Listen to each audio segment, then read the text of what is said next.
আমরা সবসময় স্বৈরাচারের বিরুদ্ধে ছিলাম, এখনো স্বৈরাচারের বিরুদ্ধে থাকবো এবং যে কোনো অন্যায়ের বিরুদ্ধে আমরা কথা বলবো।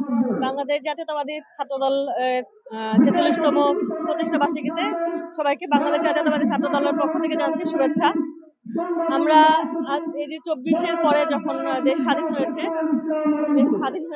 স্বাধীন হওয়ার পরে আমাদের আজকে প্রথম প্রতিষ্ঠা বার্ষিকী এবং আজকে যথেষ্ট বড় করে আমাদের প্রতিষ্ঠা বার্ষিকীটা পালন হচ্ছে, খুব ভালো লাগছে। আমাদের যে মানে আপনার ৫ই আগস্ট পূর্ববর্তী যে ষড়যন্ত্র ছিল, এখনো কিন্তু সেই ষড়যন্ত্র থেমে নেই।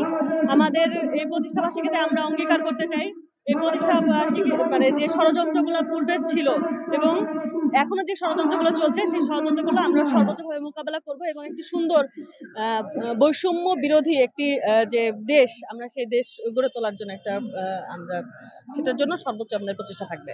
কি ধরনের ষড়যন্ত্রের কথা বলছেন? আমরা দেখছি বৈষম্য বিরোধী ছাত্র আন্দোলনের সাথে আপনারা কাঁধে কাঁধ মিলিয়ে আন্দোলন করেছেন মাঠে, সেই সব বিষয়ে কোনো অভ্যুত্থান, সেখানে হঠাৎ করে আপনাদের সাথে তাদের দূরত্ব সৃষ্টি হলো, আসলে কেন? আসলে এটাকে আমি দূরত্ব বলবো না, তারা একটি নতুন রাজনৈতিক দল গঠন করছে।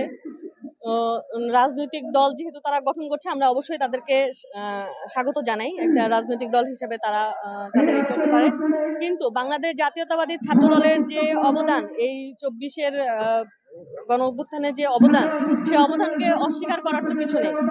তো তারা যারা এই অবদানকে অস্বীকার করছে, আমরা মানে তাদেরকে বলতে চাই যে কারো অবদানকে ছোট করে বা কারো অবদানকে তুচ্ছ করে কখনোই বড় হওয়া যায় না। সবার অবদান, এই অবদানে আমরা বলছি না যে বাংলাদেশ জাতীয়তাবাদী ছাত্রদল একা এই দেশ স্বাধীন করেছে, ব্যাপারটা এরকম না।